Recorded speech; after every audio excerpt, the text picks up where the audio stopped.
పరిపాలన విషయంలో జగన్మోహన్ రెడ్డి మక్కీకి మక్కి కేసీఆర్ని కాపీ కొడుతున్నాడా? తెలంగాణలో నిరుద్యోగులను కేసీఆర్ నిరాశపరిచినట్టుగానే ఆంధ్రప్రదేశ్లో జగన్మోహన్ రెడ్డి నిరుద్యోగులను నిరాశపరుస్తూ మోసం చేస్తున్నాడా అంటే అవుననే సమాధానం ఇస్తున్నారు కొంతమంది రాజకీయ విశ్లేషకులు. ఇక ఇదే అంశానికి సంబంధించి మనతో మాట్లాడేందుకు ప్రముఖ రాజకీయ విశ్లేషకులు, ప్రముఖ సీనియర్ జర్నలిస్ట్ సిఎస్ రావు గారు మనతో ఉన్నారు. సార్తో మాట్లాడదు. సార్ నమస్తే. సార్ నమస్తే.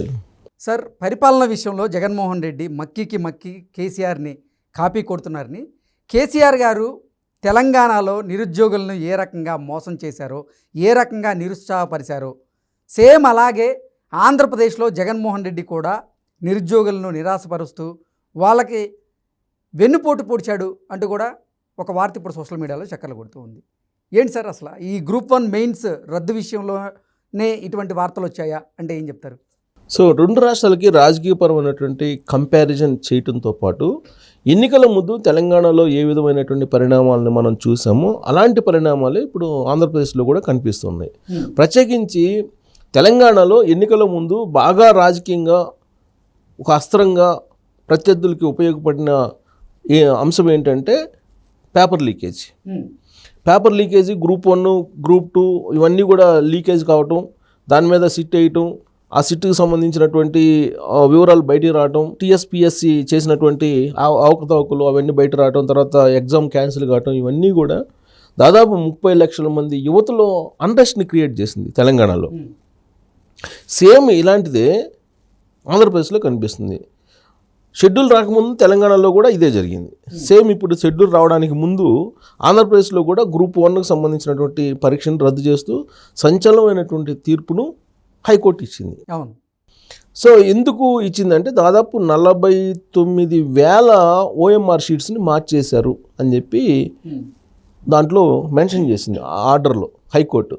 అంటే ఎందుకు మార్చారు అనేటువంటి ప్రశ్న వేసుకుంటే పొలిటికల్ ఇన్ఫ్లుయెన్స్ ఏ స్థాయిలో ఉంది, గ్రూప్ 1లోనే అంత ఉందంటే గ్రూప్ 2 పరిస్థితి ఏంది, గ్రూప్ 3 పరిస్థితి ఏంది, గ్రూప్ 4 పరిస్థితి ఏంటి, అలాగే సచివాలయ నియామకాలలో జరిగినటువంటి అవకతవకలు ఏంటి అనే దాని మీద ఒక అవగాహన రావచ్చు. ఇప్పుడు ప్రతిదీ జగన్మోహన్ రెడ్డి చెప్పేది ఏంది, నేను అధికారంలో రాగానే సచివాలయాలను నేను క్రియేట్ చేశాను, సచివాలయ ఉద్యోగుల్ని దాదాపుగా 180,000 మంది ఉద్యోగుల్ని నేను నియమించాను అని చెప్పి చెప్తున్నారు కదా. అవును. అప్పట్లోనే సచివాలయ ఉద్యోగులని నియామకం విషయంలో జిల్లా స్థాయిలో జరిగినాయి. జిల్లా స్థాయిలో ఒక కమిటీని ఏర్పాటు చేసి కలెక్టర్ ఆధ్వర్యంలో టీఎస్పీఎస్సీ తెలంగాణలో ఉన్నట్టు ఆంధ్రప్రదేశ్లో ఏపీపీఎస్సీ ఉంది. ఆంధ్రప్రదేశ్లో ఏపీపీఎస్సీ మాదిరిగానే ప్రతి జిల్లాల్లో కూడా కొన్ని కమిటీలను ఏర్పాటు చేసి ఆ కమిటీ ఆధ్వర్యంలోనే ఎగ్జామ్స్ నిర్వహించి ఈ సచివాలయాలు, గ్రామ వార్డు సచివాలయాలు నియామకాలను చేపట్టారు. అవును. ఆ తర్వాత వాళ్ళ నియామకాలు అయిపోయిన తర్వాత గ్రూప్ 1, గ్రూప్ 2, గ్రూప్ 3 అవన్నీ కూడా వచ్చాయి. కానీ ఇక్కడ గ్రూప్ 1 విషయంలో మొత్తం బయటకు వచ్చింది. ఎక్కడ బయటకు వచ్చిందని అంటే గ్రూప్ 1 రాసినటువంటి ఒక నిరుద్యోగి సివిల్స్ రాశాడు. సివిల్స్ రాస్తే సివిల్స్లో 40వ ర్యాంకు 48వ ర్యాంకు వచ్చింది. సివిల్స్లో 40-48 ర్యాంక్ వచ్చిన అతనికి గ్రూప్ 1లో అసలు క్వాలిఫై కూడా కాలేదు. ఆంధ్రప్రదేశ్ ఏపీపీఎస్సీ పెట్టినటువంటి గ్రూప్ 1లో క్వాలిఫై కూడా కాలేదు. దాంతో అతను అసలు ఏం జరిగింది అనే దాని మీద రీవాల్యుయేషన్ పెట్టడంతో పాటు దాని మీద న్యాయ పోరాటానికి దిగాడు. దాంతో మొత్తం భాగవతం మొత్తం బయటకు వచ్చింది. అసలు ఏం జరిగింది గ్రూప్ 1 విషయంలో 2 సార్లు మాన్యువల్ కరెక్షన్స్ చేశారు, ఒకసారి ఆన్లైన్లో కరెక్షన్ చేశారు. 2 సార్లు మాన్యువల్ కరెక్షన్ చేసినప్పుడు సరితోగల. మాన్యువల్ కరెక్షన్కి అలాగే ఆన్లైన్ కరెక్షన్కి డిజిటల్ కరెక్షన్కి మ్యాచ్ కాల. దేనికి ఒకదానికి మ్యాచ్ కాల.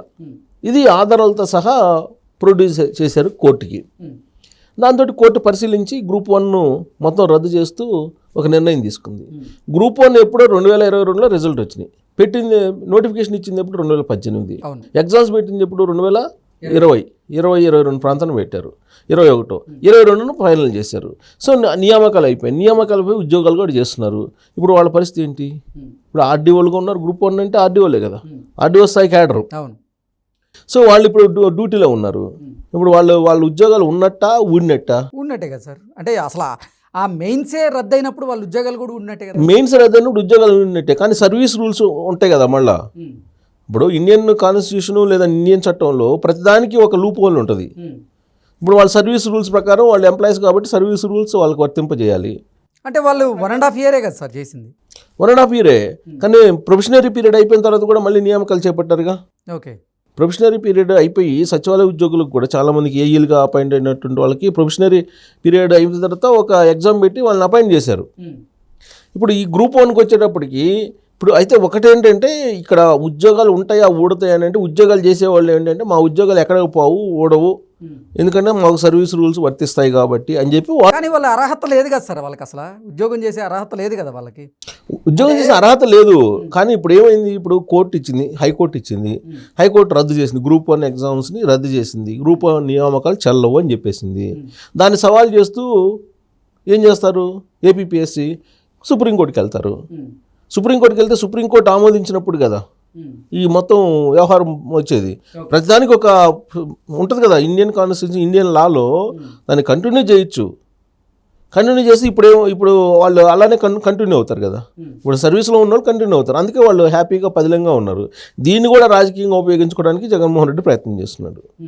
ఎందుకు, మళ్ళీ మేము వస్తే మిమ్మల్ని కంటిన్యూ చేస్తాం, మేము కూడా పోరాడతాము ఏపీపీఎస్ తరఫు నుంచి అని. అంటే వాళ్ళు చేసినటువంటి తప్పులకి ఇప్పుడు ఇక్కడ ఏమైంది, మొత్తం ప్రభుత్వానికి అనుకూలంగా ఉండేటువంటి వాళ్ళందరినీ గ్రూప్ 1లో సెలెక్ట్ చేసి నియమించారనేది వస్తున్నటువంటి ఆరోపణలు.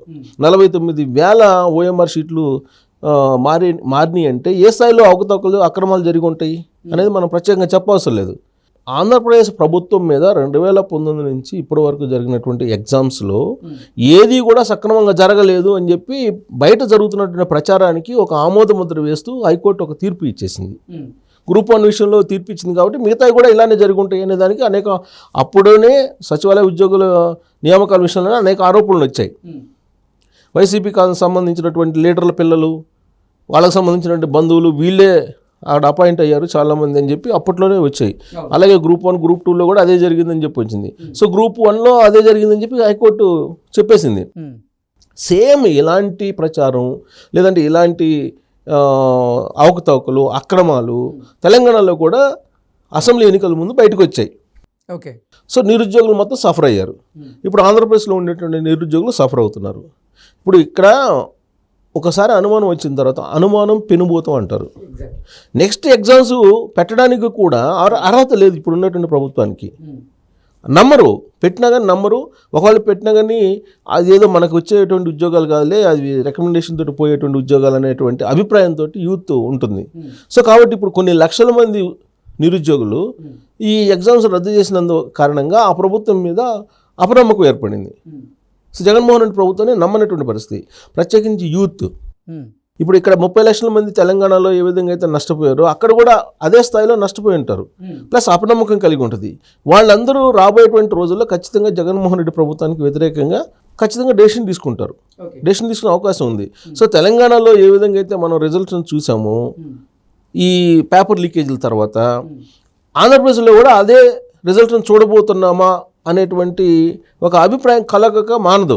అంటే ఈ గ్రూప్ 1 మెయిన్ స్కీమ్ ఏదైతే ఉందో అది రాబోయే ఎన్నికల మీద ఖచ్చితంగా ప్రభావం చూపించి తీరుతుంది అంటారు. అంతే, డెఫినెట్గా. ఎందుకంటే యూత్ సంబంధించిన విషయం, విద్యార్థులకు సంబంధించిన విషయం, ఎగ్జామ్స్ అందులో గ్రూప్ 1 ఎగ్జామ్స్ అంటే మాటల గ్రూప్ 1 అంటే ఆర్డీఓ క్యాడర్ కదా. నెక్స్ట్ ఇప్పటికే ఎంతోమంది ఉద్యోగులు అసలు జగన్మోహన్ రెడ్డి పాలన మీద నిరుత్సాహంగా ఉన్నారు అనేది ఒక సర్వే అయితే నిన్న బయటకు వచ్చింది. ఈ నేపథ్యంలో ఇప్పుడు మళ్ళీ కోర్టు వాళ్ళ అంటే జగన్మోహన్ రెడ్డి ప్రభుత్వానికి ముట్టికేయడాన్ని ఎలా చూడొచ్చు అంటే ఏం చెప్తారు సార్? ఈ మొత్తం ఈ నిరుద్యోగ యువత యూత్ అనేవాళ్ళు డెఫినెట్గా జగన్మోహన్ రెడ్డి ప్రభుత్వాన్ని నమ్మేటువంటి పరిస్థితి ఉండదు. సో నమ్మకపోతే ఆటోమేటిక్గా ఇప్పుడు ఏదైనా డిసైడ్ ఫ్యాక్టర్ ఎక్కువగా యూత్ మీద ఉంటుందండి. యూత్, మహిళలు వీళ్ళ మీద ఉంటుంది. సో యూత్ వాళ్ళ మదరు ఫాదర్కి ఎక్స్ప్లెయిన్ చేయగలరు. ఇప్పుడు తెలంగాణలో ఏమైంది, దసరాకి వెళ్ళి ఊళ్ళకి వెళ్ళారు, గ్రామాలకి దసరాకి వెళ్ళి అక్కడ ఉండేటువంటి వాళ్ళ ఫ్యామిలీ మెంబర్స్కి ఎక్స్ప్లెయిన్ చేశారు.